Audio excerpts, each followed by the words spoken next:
जिसकी लाठी उसकी भैंस। आप सुने होंगे जिसकी लाठी उसकी भैंस। ये बात काहे कहा जाता है? लाठी में है शक्ति। अगर आपके लाठी आपके पास है तो भैंस को जहां हाथ दीजिएगा उधर भैंस आपके साथ चलेगी। दुनिया में भी जितने पावरफुल देश हैं सब लोग यही चाहते हैं कि अपना डोमिनेंस दिखा के रखें, कंट्रोल बना के रखें दुनिया पे।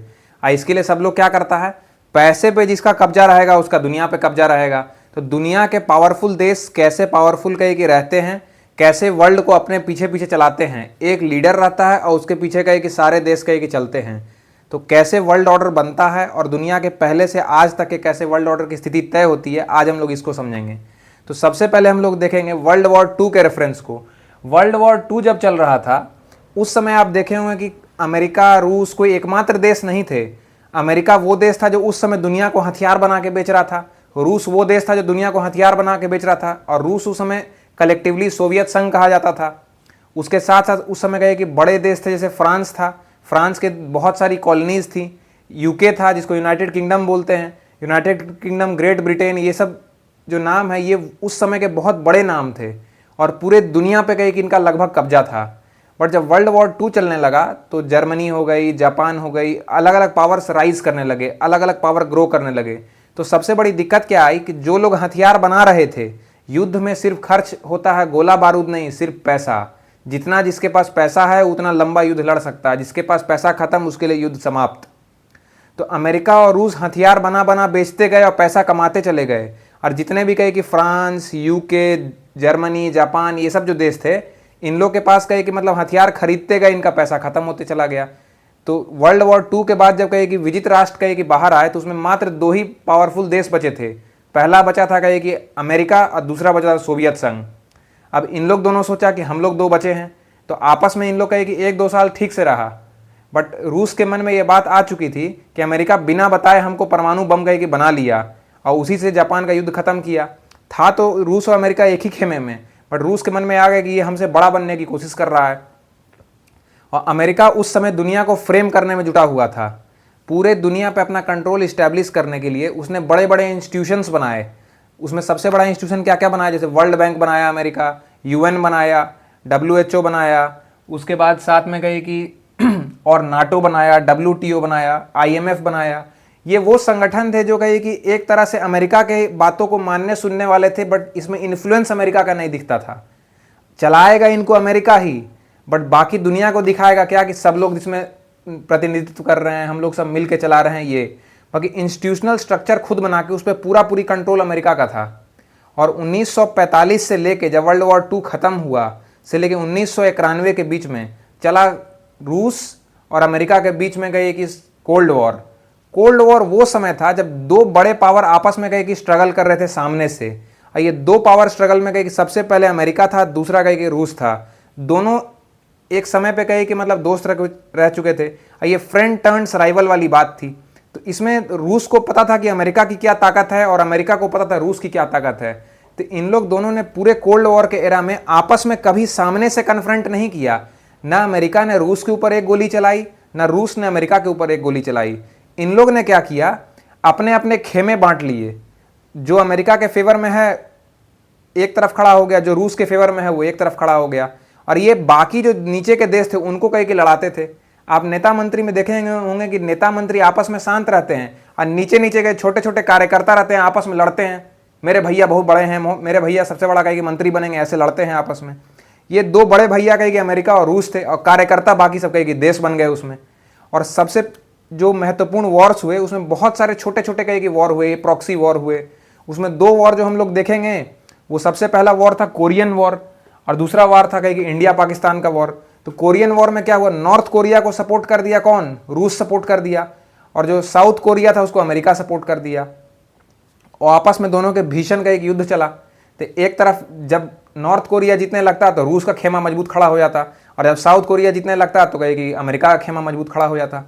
ये देखते देखते और बहुत सारे वॉर्स चले इसमें। फिर आया इंडिया पाकिस्तान का 1971 का लड़ाई। ये भी कोल्ड वॉर का छोटा सा कहे कि हिस्सा ही था एक तरह से। अमेरिका को जो था वो पाकिस्तान को पूरा सपोर्ट कर दिया और भारत को सपोर्ट मिला कहे कि रूस के तरफ से, सोवियत संघ के तरफ से। इस सपोर्ट के बीच कहे कि हुआ तो यहाँ सोवियत संघ की जीत हुई, भारत ने पाकिस्तान के 2 टुकड़े कर दिए, अमेरिका यहाँ पे कहे कि हार गया। तो ऐसे छोटे छोटे छोटे छोटे वॉर्स के कि साल 1991 तक चले, तब तक जब तक सोवियत संघ कहे कि 15 देशों में टूट के अलग नहीं हो गया। और जब 15 देशों में सोवियत संघ टूट के अलग हुआ तो फाइनली कहे कि सोवियत संघ ने यह मान लिया कि मतलब वो अब कहे कि अपनी विचारधारा को कहे कि साइड लाइन रखेगा, अपने देश को ग्रो करेगा। और सोवियत संघ को 15 देशों में तोड़ने वाला अमेरिका अब भी कहे कि नाटो के साथ कहीं खड़ा था। नाटो क्या है? नाटो उन लोगों का समूह है जो यूएसएसआर से लड़ने के लिए बनाए गए थे और ये सैन्य गठबंधन है। और सोवियत संघ जो था वो कहे कि मतलब देशों का समूह था, इसमें कोई सैन्य गठबंधन वाली बात नहीं थी। ये आपस में कैसे भारत में कहे कि 28 राज्य हैं, वैसे ही सोवियत संघ के कहे कि अलग अलग 15 देश हुआ करते थे और सबसे मजबूत उसमें कौन खड़ा था? रूस खड़ा था। अब 1991 के बाद स्थिति क्या बदली कि 1991 से 2008 की स्थिति अगर हम लोग देखेंगे तो अमेरिका का एक छत्र राज था पूरी दुनिया पे। जो अमेरिका बात बोलता था दुनिया को उसकी बात माननी पड़ती थी और अमेरिका अपने डोमिनेंस के साथ कहे कि बढ़ते जा रहा था पावर की ओर। जितने बड़े बड़े इंस्टीट्यूशंस थे, जितनी कंपनियां थी, सब के सब अमेरिका में जा रही थी। जितनी व्यवस्थाएं थी सब अमेरिकी सेंट्रिक हो गई थी। सारे पावर कहो कि अमेरिका को सेंटर कर लिए थे और अमेरिका के अराउंड कहे कि पूरी दुनिया रिवॉल्व करने लगी थी। ये पावर का कहे कि मतलब गेम होता है। बट साल 2008 के बाद क्या हुआ? साल 2008 में आर्थिक मंदी आई। आर्थिक मंदी के बाद दुनिया ने देखा कि अमेरिका का वर्चस्व कम होने लगा और उस वर्चस्व को कम करने में कहे कि आगे बढ़ के आ रहा था इस बार चाइना। चाइना अपने देश में कहे कि चीज़ों को समझ गया कि अगर कहे कि हमको दुनिया पे पावर बिल्ड करना है, पावर कंट्रोल दिखाना है, तो हमको खुद बड़ा बनना पड़ेगा और खुद बड़ा बनने के लिए चाहिए पैसा। और पैसा के लिए चाइना ने क्या किया? चाइना ने अपने आप को दुनिया का सबसे बड़ा मैन्युफैक्चरिंग हब बनाया और सबसे बड़े मैन्युफैक्चरिंग हब बनाने के बाद क्या हुआ? उसने हर छोटी चीज़ कम से कम दाम में बनाना शुरू कर दिया। आज आप चाइना में देखेंगे कोई सामान कहे कि हो तो 10 में से 5 सामान की पूरी संभावना है कि दुनिया में जो बिक रहा हो कि वो चाइना से बना हुआ हो। चाइना ने मैन्युफैक्चरिंग में एकदम चेन लगा दी। जो सामान आप देखें, चाहे आप बैग देख लें, मोबाइल देख लें, हर एक चीज़ चाइना ने बनाना शुरू कर दिया। बोलते हैं China is made by engineers. पूरे चाइना में हर एक चीज़ के पीछे का एक मतलब रिसोर्स पर्सन लगे हुए हैं, हर एक चीज़ के पीछे एक्सपर्टीज़ करने के लिए लोग लगे हुए हैं और हर एक छोटे छोटे चीज़ का मैन्युफैक्चरिंग करने में चाइना के लोग लगे हुए हैं। तो मैन्युफैक्चरिंग किया उन्होंने, पूरे दुनिया भर में अपना सामान बेचा और पूरे दुनिया से पैसा कमाना शुरू कर दिया। और पैसा कमाते कमाते आज चाइना का कि दुनिया की दूसरी सबसे बड़ी इकॉनमी बन के खड़ा हो गया है। और यही चाइना अब कहे कि अमेरिका से आंखें डाल के बात कर रहा है और अमेरिका के लिए कहे कि मतलब टक्कर बने हुए है। और चाइना ने क्या किया? चाइना ने शुरू किया BRI प्रोजेक्ट। अब BRI प्रोजेक्ट क्यों शुरू किया? अब देखिए अमेरिका जो है बड़ा बना हुआ है, उसके पीछे कौन कौन देश खड़े हैं? पूरा कहे कि यूरोपियन वर्ल्ड खड़ा है। यूरोपियन वर्ल्ड के जो देश हैं एक टाइम अपनी लेगेसी होल्ड करते हैं और बहुत कहे कि पावरफुल पैसे वाले देश हैं। बट चाइना ने देखा कि सारे पैसे वाले देश तो एक तरह से अमेरिका के खेमे में खड़े ही थे।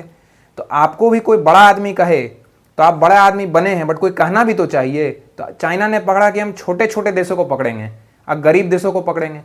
तो चाइना ने क्या किया कि अब गरीब देश कहे कि चाइना का नाम लें कैसे? तो चाइना ने शुरू किया कहे कि सबको लोन देना। तुमको पैसा चाहिए, हम तुमको पैसा देंगे। हर एक आदमी को पकड़ पकड़ पैसा पकड़ाने लगा चाइना। अब पूरे दुनिया में एक इनिशिएटिव शुरू किया, बेल्ट एंड रोड इनिशिएटिव। इसके तहत बोला कि हम कनेक्टिविटी बढ़ाएंगे, आपका ग्रोथ होगा। ये सब फालतू की बात थी। मेन काम क्या था? पैसा पकड़ाओ, भैया का नाम बड़ा करना है। ये अपना इमेज को बड़ा करना चाह रहा था चाइना, और इमेज बड़ा करने के लिए इसने पैसा बांटा। पूरे दुनिया में कहे कि पैसा बांटा और कर्ज के जाल में पूरे दुनिया को फंसाया। और जो जो देश फंस गए अब वो चाइना को जबरदस्ती पापा बोलना पड़ेगा। नहीं बोलेंगे तो चाइना उनसे कहे कि लोन मांगने लगता है कि तुम पापा बोल रहे हो कि पैसा मांग ले तुमसे, हम पापा बोल लेंगे, हम कोई दिक्कत नहीं है। तो चाइना कहे कि मतलब गरीब लोग को ही सही लेके बट अपने पीछे 100-150 देश को लेके पीछे खड़ा हो गया। अब 50 लोग आपके पीछे खड़े हैं तो आप भी बड़े भैया हो गए। अब अमेरिका कहे कि मतलब नो डाउट कहे कि बड़ा प्लेयर बन के खड़ा है, बट चाइना भी धीरे धीरे उसके बराबरी में कहे कि आके खड़ा हो रहा है। अब उसके बाद हम लोग क्या देखेंगे कि चाइना ना कि सिर्फ मैन्युफैक्चरिंग में खड़ा हुआ या बेल्ट एंड रोड इनिशिएटिव किया, चाइना टेक्नोलॉजी को पकड़ लिया। चाइना टेक्नोलॉजी को पकड़ते हुए अब आगे बढ़ रहा है। जैसे आप अभी कहे कि चैट जीपीटी यूज करते होंगे, अमेरिका बनाया चैट जीपीटी, बहुत रिसर्च किया, खूब पैसा खर्चा किया। चाइना उससे आधा से भी कम पैसा में बना दिया डीप सीक, और जो डीप सीक बनाया है वो चैट जीपीटी से 10 गुना अच्छा है। और अमेरिका को देख के अब चाइना हंस रहा है कि तुम बनाए थे, लो हम तुमसे बढ़िया बना दिए। स्पेस एंड टेक्नोलॉजी है, उसमें भी चाइना कहीं की मिसाल स्थापित कर रहा है। हर वो सेक्टर जिसमें अमेरिका आगे बढ़ चुका है, चाइना उसको कहीं ना कहीं आगे कंपटीशन दे रहा है। इसीलिए अब अमेरिका को चाइना से दिक्कत हो रही है। पहले थोड़ी अमेरिका बोलता था कि हमको चाइना से दिक्कत है, पहले बोलता था हमको रूस से दिक्कत है, बट अब उसको दिख रहा है कि मेरा रूस मेन दुश्मन नहीं है, पैसा से दुश्मनी अब हमारी चाइना से है। बट दुनिया का जो स्टैंड था वो 19 के बाद चेंज होने लगा। साल 2019 जब आया तो दो बड़ी घटनाएं घटती हैं। उन बड़ी घटनाओं में सबसे बड़ी घटना क्या थी कि रशिया यूक्रेन वॉर हुआ और कहे कि कोविड-19 पैंडेमिक आया। तो जब कोविड-19 पैंडेमिक आया तो दुनिया ने ये देख लिया कि मतलब बहुत ऐसी व्यवस्था भी हो सकती है जब कहे कि चीज़ें एकदम तबाह हो जाएं आपके लिए।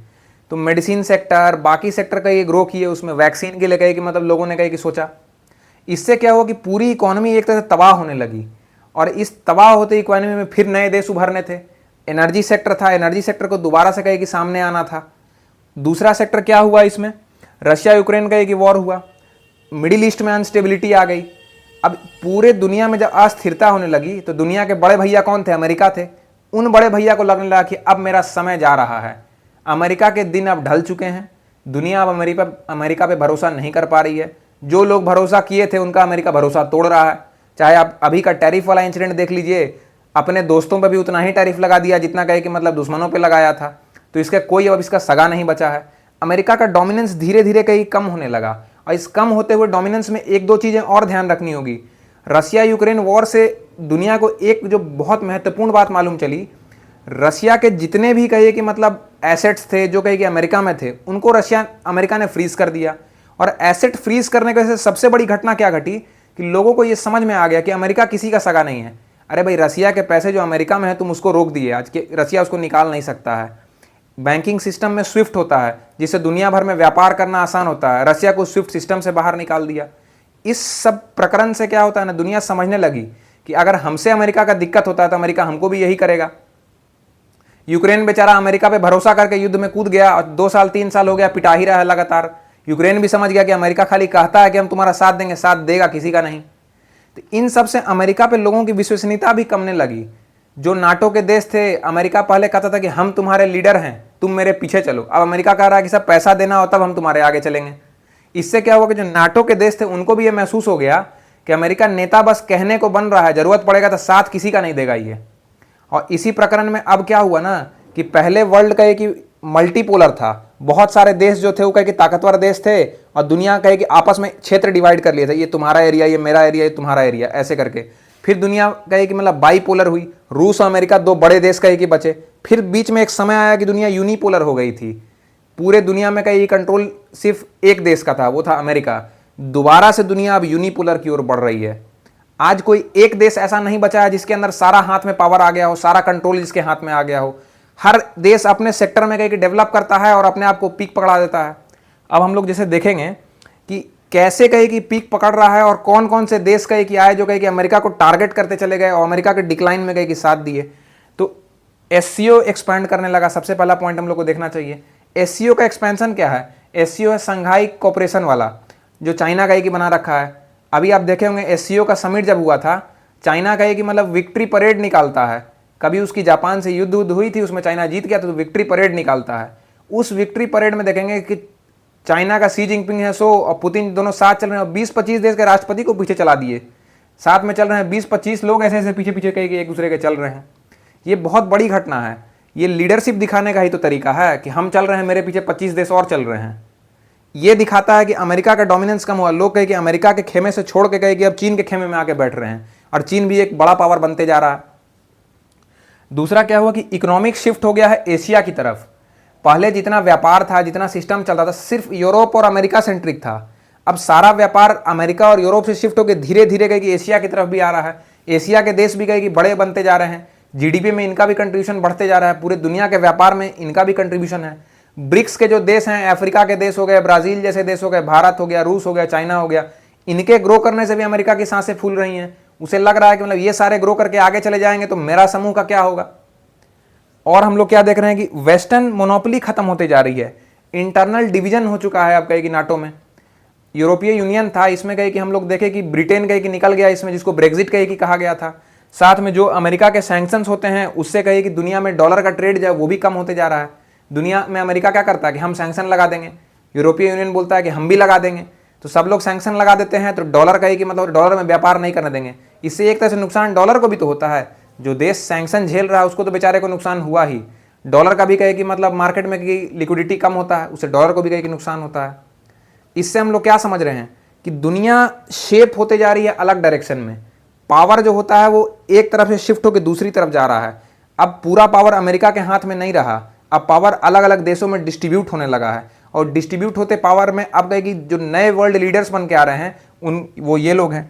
यूएसए आज भी नो डाउट कहेगी मिलिट्री के दम पे बहुत बड़ा देश है, पैसे के दम पे भी बहुत बड़ा देश है, सबसे बड़ी इकोनॉमी है, एक सबसे बड़ा अगर मल्टीपोलर वर्ल्ड देखा जाए तो उसमें एक ध्रुव कहेगी यूएसए भी रहेगा। दूसरा कहेगी बनते जा रहा है कहेगी चाइना जो यूएस को लेकर कहेगी बहुत बड़ा चैलेंज है, इकोनॉमी के तौर पे भी स्ट्रांग है और अपना ट्रेड को एक्सपैंड करते जा रहा है। चाइना ट्रेड को जितना हो सकता है उतना बढ़ाते जा रहा है अपने देश में। तीसरा धरा है वो है रूस आज भी कहेगी मिलिट्री पावर में कहेगी बहुत सक्षम है, बहुत स्ट्रांग है। रशिया यूक्रेन वॉर देख लीजिए 3 साल से हो रहा है, यूक्रेन को तो सब मिलकर सपोर्ट कर रहा है, रशिया अकेले मारे जा रहा है, जितना मन उतना पीटे जा रहा है यूक्रेन को, और यूक्रेन पिटाने के अलावा सिर्फ चिल्ला सकता है और कुछ नहीं कर सकता है रशिया के खिलाफ। तीसरा धड़ा का चौथा धड़ा बन के आता है भारत जियो पॉलिटिकल पावर बनते जा रहा है, साथ ही कहीं कि अपना स्टैंड भी ले रहा है। और ऐसा नहीं कि सिर्फ किसी रशिया की तरफ चल गया या अमेरिका की तरफ चल गया, भारत दोनों को बैलेंस करके भी चल रहा है। हमको जितना जरूरत अमेरिका से उतना अमेरिका से भी हम सामान ले रहे हैं, रूस से जितना जरूरत है वो भी सामान ले रहे हैं, तो इंडिया सबको बैलेंस करके चल रहा है। साथ में हम लोग देखेंगे एनर्जी के सेक्टर में भी कहे कि अलग अलग लीडर्स बन के आ गए। जब देखे होंगे आपके तेल का प्रकरण चला था तो अमेरिका को आना पड़ गया था सऊदी में, सऊदी और यूएई में आके अमेरिका समझा रहा है कि मतलब प्लीज मेरा बात मान लो, तेल का प्रोडक्शन बढ़ा दो, ओपेक कंट्रीज है इनके पास एनर्जी का सेक्टर है। तो अब वर्ल्ड किसी एक के प्रति सेंट्रिक नहीं है, दुनिया डाइवर्स हो चुकी है, अलग अलग क्षेत्र के अलग अलग लीडर्स बन के आए हैं और आने वाले 10 साल में पूरे दुनिया को कौन लीड करने वाला है, इसके लिए हम लोग को यह देखना होगा कि जिस व्यक्ति का, जिस कंट्री का इकोनॉमी पे कंट्रोल हो जाए, मिलिट्री पे कंट्रोल हो जाए, एनर्जी पे कंट्रोल हो जाए, टेक्नोलॉजी पे कंट्रोल हो जाए और स्ट्रेटेजिक अलायंस पे कंट्रोल हो जाए, जो इन 5 सेक्टर को अपने हाथ में कहीं कर लिया उसने दुनिया मुट्ठी में कर ली। तो कर लो दुनिया मुट्ठी में जो बात है वो यही 5 सेक्टर की है। जो आने वाले 10 साल में इन 5 सेक्टर को टारगेट करेगा वो देश दुनिया में राज करने वाला है और दुनिया दोबारा से कहे कि मल्टीपोलर में एक देश के अलाउंग सेंट्रिक होगी। और हमारी पूरी इच्छा रहेगी कि दुनिया भारत से सेंट्रिक हो, भारत के लोग कहे कि मतलब पीक पे जाके राइज करें और दुनिया को दिखा दें कि भारतीय लोगों में कितनी शक्ति है। धन्यवाद।